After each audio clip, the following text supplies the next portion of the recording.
Students, आज हम करने जा रहे हैं लीनियर इनइक्वालिटीज की एक्सरसाइज 6.1 का क्वेश्चन नंबर 21। क्वेश्चन नंबर 21 में वो कह रहे हैं कि Ravi obtained 70 and 75 marks in first 2 unit test. कि रवि ने, लिख लेते हैं, रवि ने 70 एंड 75 मार्क्स ऑब्टेन किए, 70 मार्क्स ऑब्टेन किए फर्स्ट यूनिट टेस्ट में, 75 ऑब्टेन किए सेकेंड यूनिट टेस्ट में। अब उन्होंने कहा find the number of minimum marks he should get in the third test to have an average of at least 60 marks. कि अब हमें फाइंड करना है कि उसने थर्ड टेस्ट में क्या मार्क्स लिए होंगे कि उसके एवरेज मार्क्स क्या बन रहे होंगे, एटलीस्ट 60 मार्क्स। अब अगर हम मिनिमम और एटलीस्ट वर्ड को छोड़ दें, फिलहाल के लिए आप सोचो कि यहाँ पे मिनिमम और एटलीस्ट वर्ड नहीं दिया है, तो हम क्या करेंगे कि Ravi obtain 70 and 75 marks in first 2 test.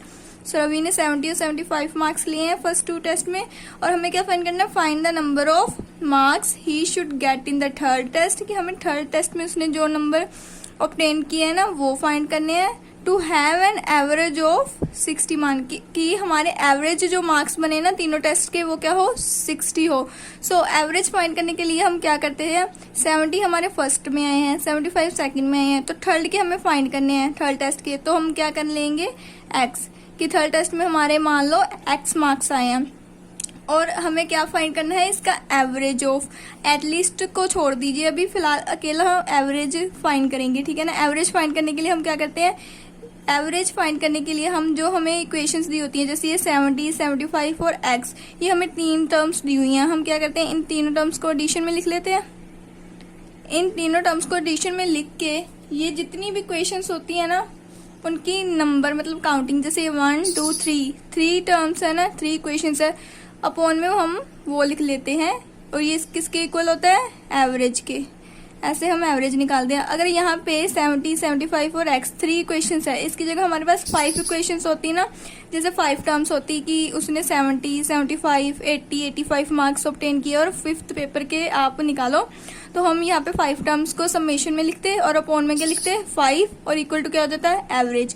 अब इस टर्म को हमने लिख लिया ऐसे, और एवरेज मार्क्स उन्होंने कहा कितने आएंगे, 60। सो ये क्या बनेगी, 70 plus 75 plus x upon 3 equal to 60 हो गया। अब इसको ऐड करेंगे तो क्या बन गया, 145 प्लस एक्स, ये बन गया 180, एक्स हमारा क्या आ गया, एक्स आ गया हमारा 35। सो ऐसे हमारा एवरेज निकल गया। ये तो बात तब थी जब उन्होंने हमें मिनिमम और एटलीस्ट ना पूछा होता।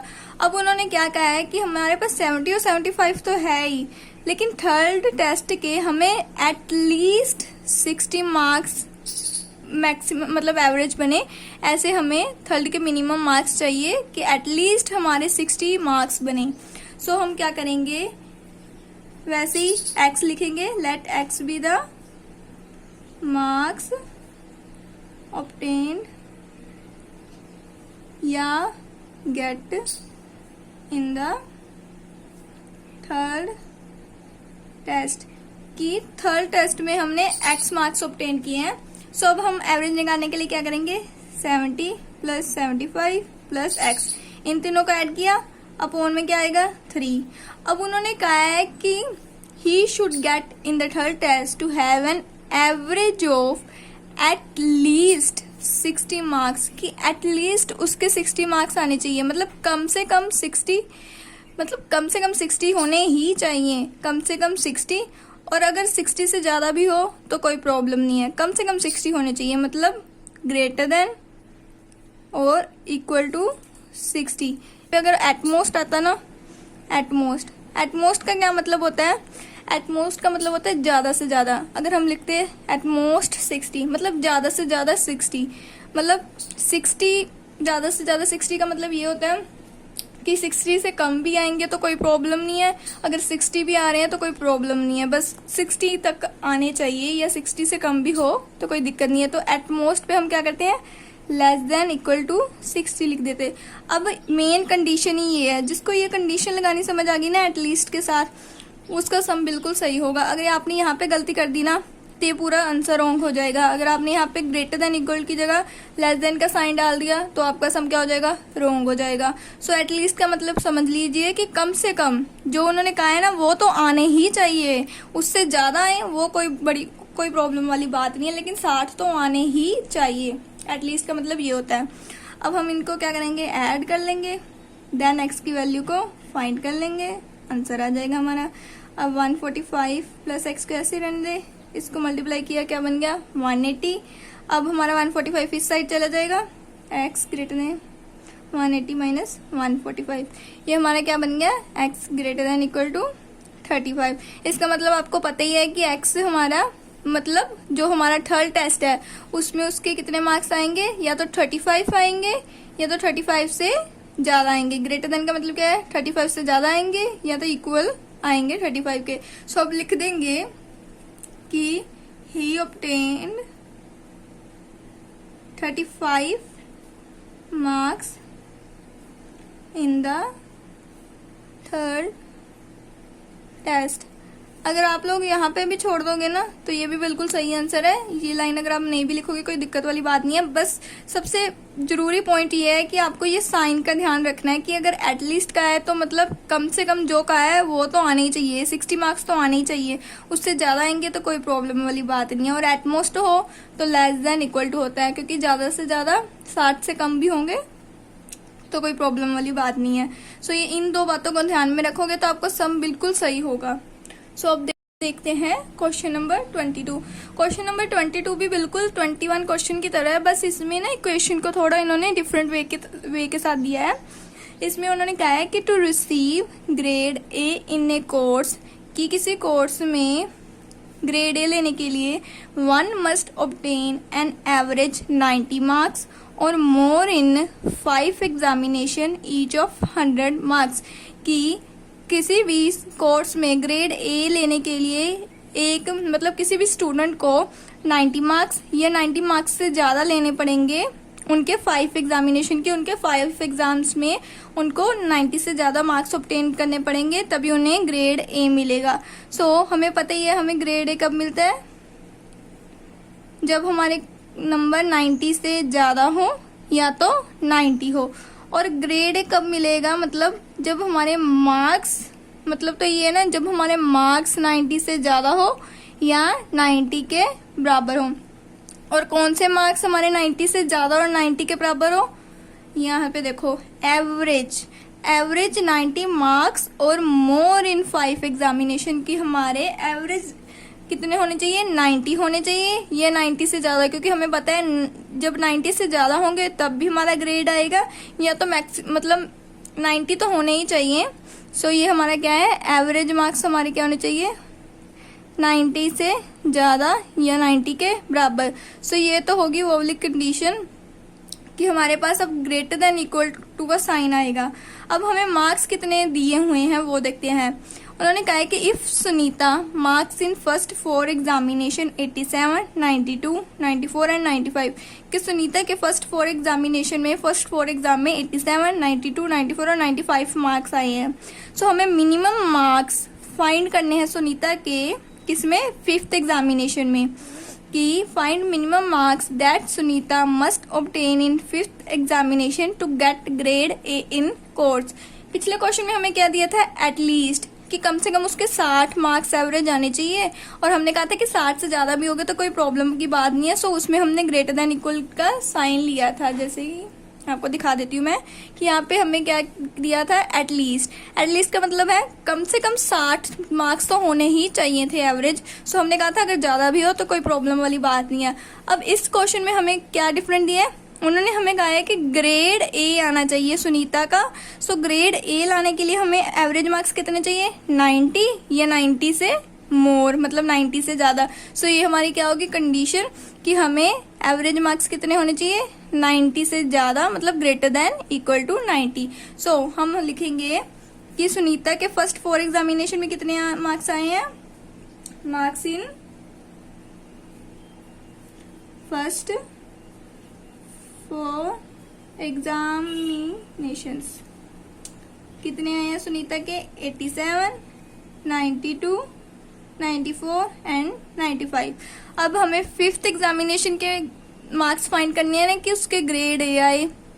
सो हम लिखेंगे let marks in fifth examination be x मान लेते हैं फिफ्थ एग्जामिनेशन के मार्क्स को। और एवरेज फाइंड करने के लिए आपको पता ही है हमारे पास जितनी भी टर्म्स होती हैं, जहाँ पे 4 एग्जामिनेशन दिए और फिफ्थ को हमने एक्स मान लिया, इन सबको हम समेशन की फॉर्म में लिखेंगे। 87 plus 92 plus 94 plus 95 plus x. Upon में क्या लिखेंगे, अपॉन में जितनी टर्म्स होती है ना उतनी काउंट करके लिख देते हैं। यहाँ पे कितनी है, 5 टर्म्स है हमारे पास, 1 2 3 4 5 टर्म्स है, तो अपॉन में आ गया 5।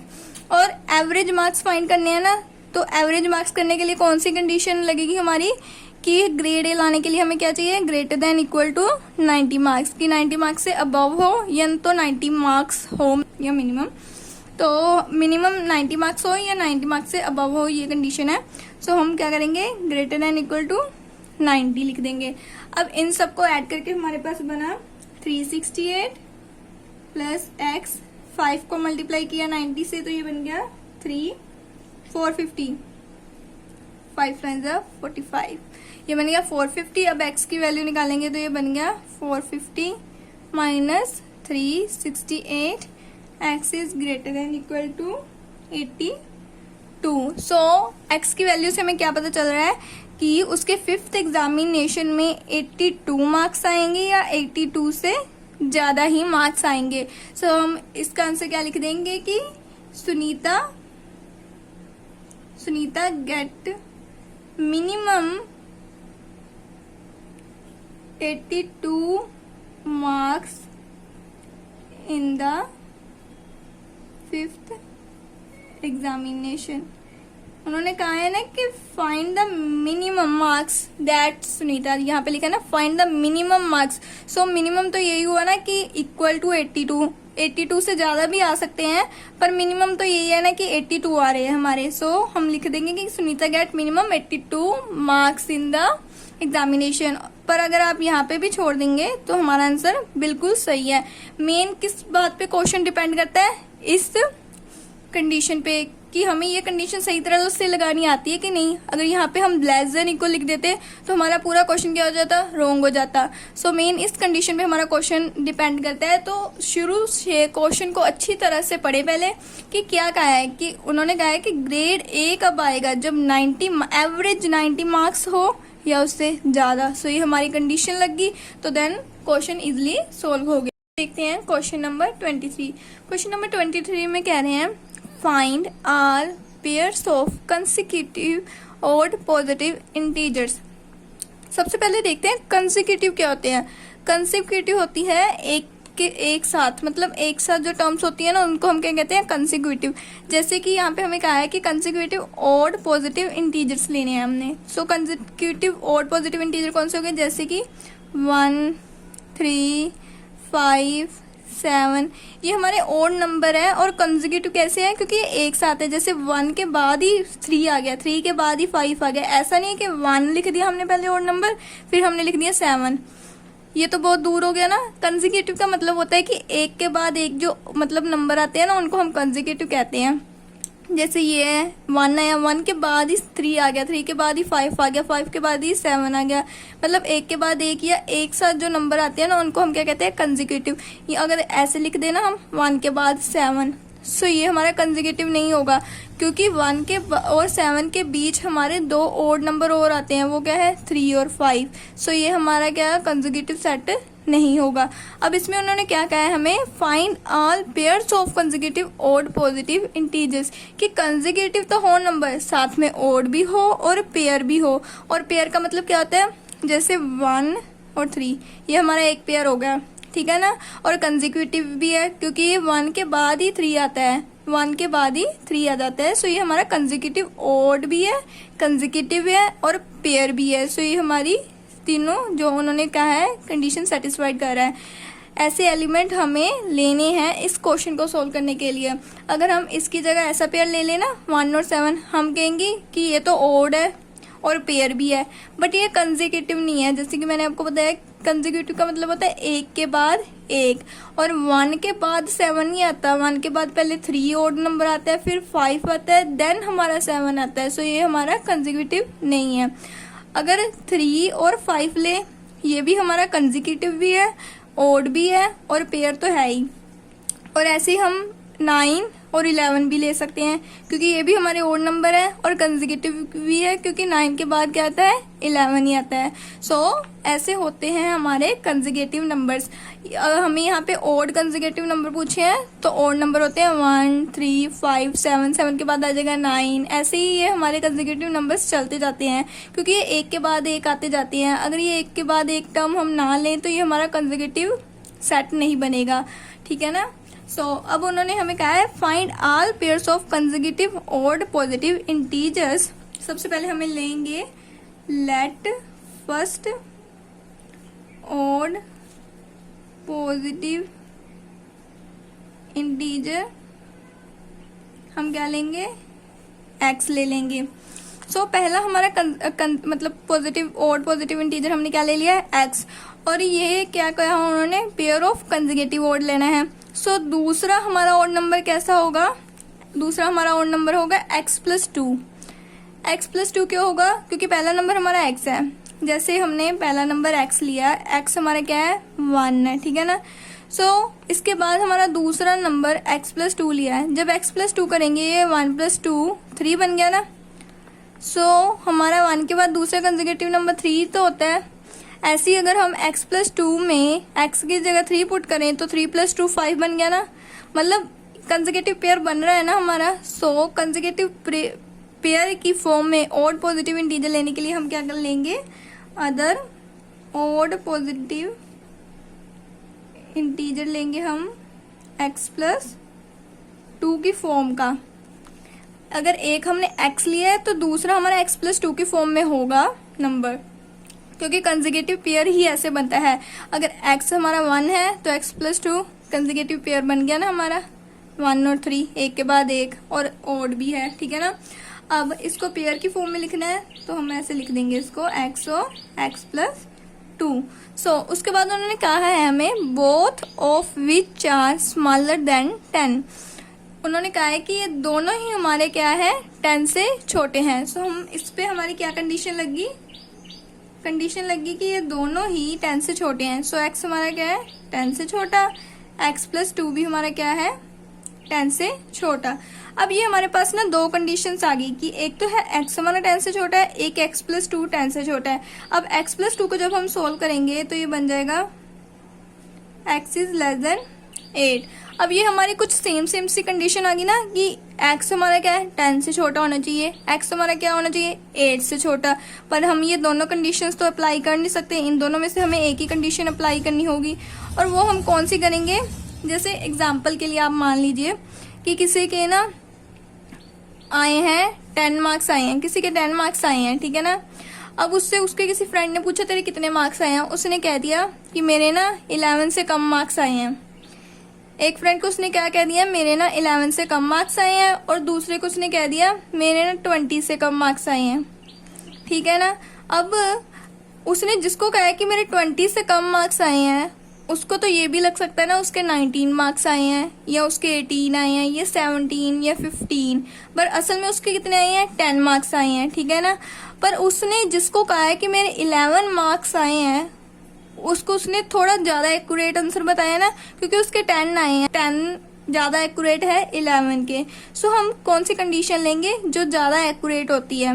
वैसे ही अब इसमें भी हमारे पास x लेस देन 8 है और लेस देन 10 है। सो ज्यादा एक्यूरेट कौन सा आंसर होगा, लेस देन 8 वाला। सो x की हम लेस देन 8 वाली कंडीशन को अप्लाई करेंगे, इसको हम फर्स्ट मान लेंगे, क्योंकि जोन सी कंडीशन ज्यादा एक्यूरेट होती है ना हम वो लेते हैं। सो x is less then 8 is most accurate, क्योंकि ये छोटी टर्म है, छोटी टर्म हमारी ज्यादा एक्यूरेट होगी, आंसर के नजदीक होगी ज्यादा, क्योंकि उसने हम एग्जैक्ट आंसर फाइंड करना है हमें, तो उन्होंने हमें एक्यूरेट कंडीशन बताई है। एक एक्यूरेट कंडीशन थोड़ी बड़ी है, एक एक्यूरेट कंडीशन मतलब थोड़ी छोटी है। सो हम छोटी वाली लेंगे ताकि आंसर हमारा जल्दी से सॉल्व हो जाए। सो हमने इसमें ले लिया x इज लेस देन 8, इसको फर्स्ट कंडीशन मान ली। अब उन्होंने कहा है सेकंड कंडीशन कि such that their sum is more than 11, कि इन दोनों का सम क्या है, मोर देन 11। सो हम क्या करेंगे, सम ऑफ पेयर मतलब x प्लस 2 इज 11 क्या है, more than 11, greater than 11। So ये हमारा बन गया 2x plus 2 greater than equal to 11। So ये बन गया 2x greater than 11 minus 2, 2x greater than equal to 9। अब ये x की वैल्यू हमारी आ गई 9/2।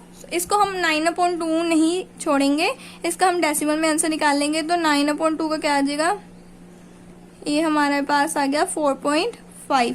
सो x इज ग्रेटर देन 4.5। सो एक कंडीशन हमारे पास ये है कि x की वैल्यू 4.5 से बड़ी है और एक हमारी क्या है, 8 से छोटी है। हमें फाइंड क्या करना है, कंसेक्यूटिव ऑड इंटीजर्स फाइंड करने हैं। सो कंसेक्यूटिव तो अभी हम मतलब थोड़ी देर के लिए सोच लो कि ऑड इंटीजर्स ही फाइंड करने हैं। सो हम देखेंगे कि 4.5 और 8 के बीच में हमारे कौन से ऑड इंटीजर्स आते हैं। सो हम लिखेंगे लेट द ऑड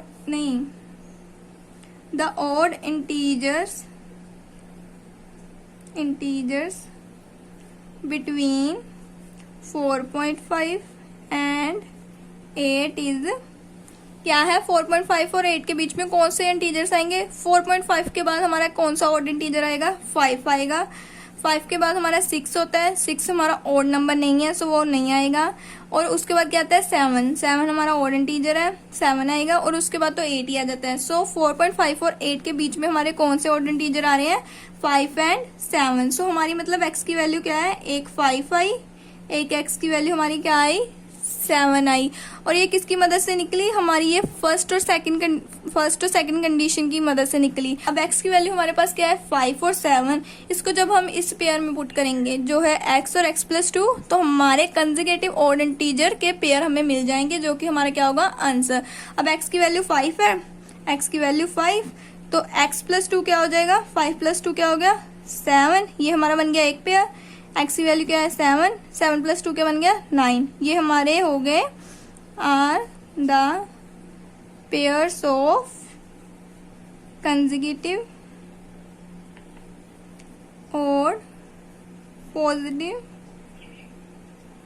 इंटीजर्स। ये हमारा हो गए 2 पेयर, जो कि हमारा क्या है, आंसर। और ये पेयर कैसे बने, हमारी x की वैल्यू क्या थी, 5, यहाँ पे हमने पुट किया x की वैल्यू 5 और 5 प्लस 2 क्या बन गया, 7। x की वैल्यू आई थी 7 प्लस 2 क्या बन गया, 9। सो ये हमारे 2 पेयर आंसर। नंबर 24 हमारा सेम क्वेश्चन नंबर 23 की तरह ही है।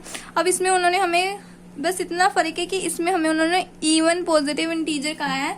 So consecutive of even positive integer भी क्या होंगे, एक के बाद एक वाले नंबर। जैसे 2 हमारा इवन नंबर है, 2 के बाद दूसरा इवन नंबर क्या आ जाएगा, 4 के बाद आ जाएगा 6 के बाद क्या आ जाएगा, 8। मतलब एक के बाद एक जो इवन नंबर्स आते जाएंगे ना, वो हमारे कंसेक्यूटिव इवन पॉजिटिव नंबर्स होते हैं।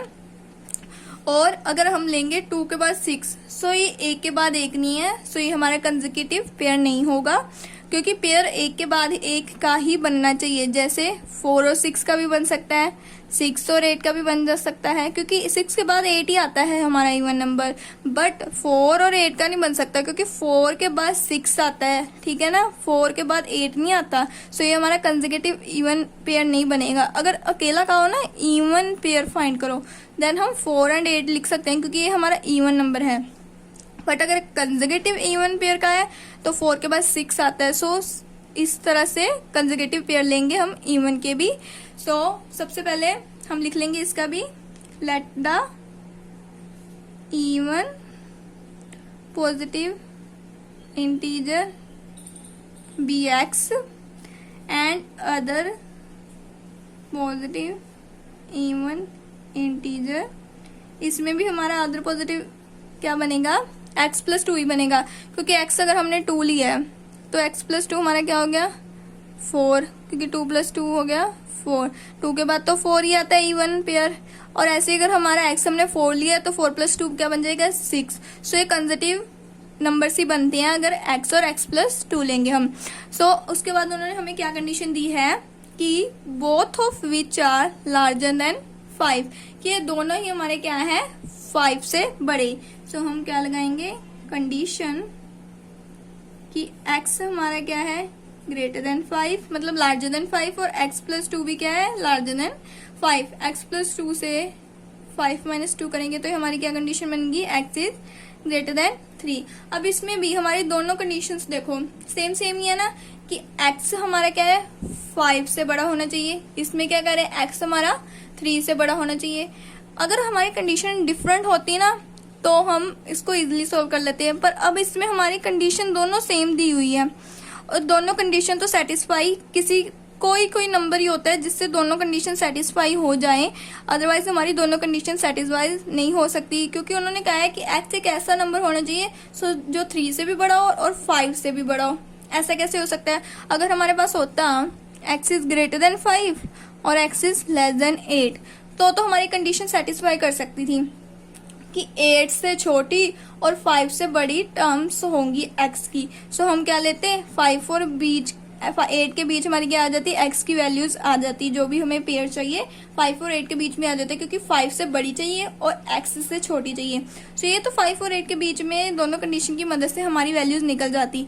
बट इस कंडीशन में क्या है x की वैल्यू भी 5 से बड़ी होनी चाहिए, ये कंडीशन कह रही है, ये कंडीशन कह रही है कि x की वैल्यू 3 से बड़ी होनी चाहिए, पर दोनों कंडीशन सेटिस्फाई हो नहीं सकती। अगर हम फॉर एग्जांपल मैं आपको बताती हूँ, अगर हम x की वैल्यू लें 4, ठीक है ना, 4 हमारा 3 से बड़ा है ना, सो ये इस कंडीशन को तो सेटिस्फाई कर गया हमारा x की वैल्यू 4 कि हमारा 4 3 से बड़ा है। बट अगर इसको इस कंडीशन में पुट करें x की वैल्यू को तो 4 ग्रेटर देन 5, 4 हमारा 5 से बड़ा है नहीं ना, सो ये 4 हमारा इस कंडीशन को सेटिस्फाई नहीं कर रहा, सो ये वाली कंडीशन हमारी नहीं लग सकती। अगर हम इसके अकॉर्डिंग देखें, अगर हम लें 5 से बड़ी टर्म 10 या 8 ले लें, 8 हमारा 5 से बड़ा है, ठीक है ना, ये कंडीशन सेटिस्फाई होगी कि x की वैल्यू हमारे 5 से बड़ी होनी चाहिए, वो हमने ले ली 8 कि 8 हमारा 5 से बड़ा है। और अगर 8 ही हम इसमें पुट करें तो 8 हमारा 3 से बड़ा है, ठीक है, ये कंडीशन भी सेटिस्फाई होगी। सो इसकी मदद से हमारी ये दोनों कंडीशन सेटिस्फाई होगी, ठीक है ना। बट अगर हम इस x की वैल्यू के अकॉर्डिंग देखें तो हमारी ऊपर वाली कंडीशन सेटिस्फाई नहीं करती। हम वो वाली कंडीशन लेंगे जिसकी मदद से हमारी x की वैल्यू दोनों कंडीशंस को सेटिस्फाई कर जाए। सो हम इस टर्म को लेंगे, इसको हम ले लेते हैं फर्स्ट इक्वेशन, और उन्होंने अब क्या कहा है such that their sum is less than 23। हम लिखेंगे sum of integers is less than 23। क्या लिखेंगे x + 2 इज लेस देन 23। ये हमारा बन गया 2x + 2 less than 23, 2x less than 23 minus 2, 2x is less then 21। अब x is less then 21 divide by 2, 21 को 2 से डिवाइड किया तो x इज लेस देन 10.5 आ गया, इसको हमने सेकंड कंडीशन मान लिया। अब from first and second, first क्या है हमारी x की वैल्यू ग्रेटर देन 5 आनी चाहिए और सेकंड क्या कह रही है x की वैल्यू 10.5 से छोटी आनी चाहिए। सो इन दोनों कंडीशन को मिला के हमारी x की वैल्यू क्या आनी चाहिए 5 और 10.5 के बीच में हमारी आनी चाहिए x की वैल्यू। सो 5 और 10.5 के बीच हमारे इवन पॉजिटिव नंबर्स कौन से हैं वो हम लिखेंगे हमारी x की वैल्यूज हैं। सो x की वैल्यू 5 और 10.5 के बीच में हमारी आएगी 6, 8 और 10। 5 और 10.5 के बीच में x की वैल्यूज इवन नंबर है जो वो लेनी है, वो हमारी क्या है 6, 8 और 10। अब इनको कंसेक्यूटिव पेयर की फॉर्म में हम कैसे लिखेंगे? हमारा कंसेक्यूटिव पेयर किस फॉर्म का है? हमने लिया x और x + 2 फॉर्म का। अब हमारी x की वैल्यू क्या आई है 6, सो 6 + 2 क्या बन गया 8, ये हमारा क्या बन गया एक पेयर। x की वैल्यू क्या आई 8, 8 + 2 क्या बन गया 10, ये हमारा बन गया दूसरा पेयर। x की वैल्यू आई है 10, 10 प्लस 2 क्या बन गया 12, ये हमारा बन गया तीसरा पेयर। सो ये हमारे क्या है consecutive pair of even positive integers, जो कि हमारे क्या है आंसर्स। इस सम्स को सॉल्व करने के लिए आपको बस इन कंडीशंस को अच्छी तरह से समझना पड़ेगा कि कौन सी कंडीशन हमने अप्लाई करनी है और कौन सी कंडीशन हमने अप्लाई नहीं करनी। ऐसे इस मतलब कंडीशन जब आपको पता चल जाएगी ना कौन सी लेनी है, तो उनकी मदद से ये पेयर निकालने इजी हो जाएंगे। आप इनको इजीली सॉल्व कर सकते हैं। और अगर आपने हमारी यहाँ तक वीडियो देखी है तो वीडियो को लाइक और चैनल को सब्सक्राइब जरूर कीजिएगा। Thank you.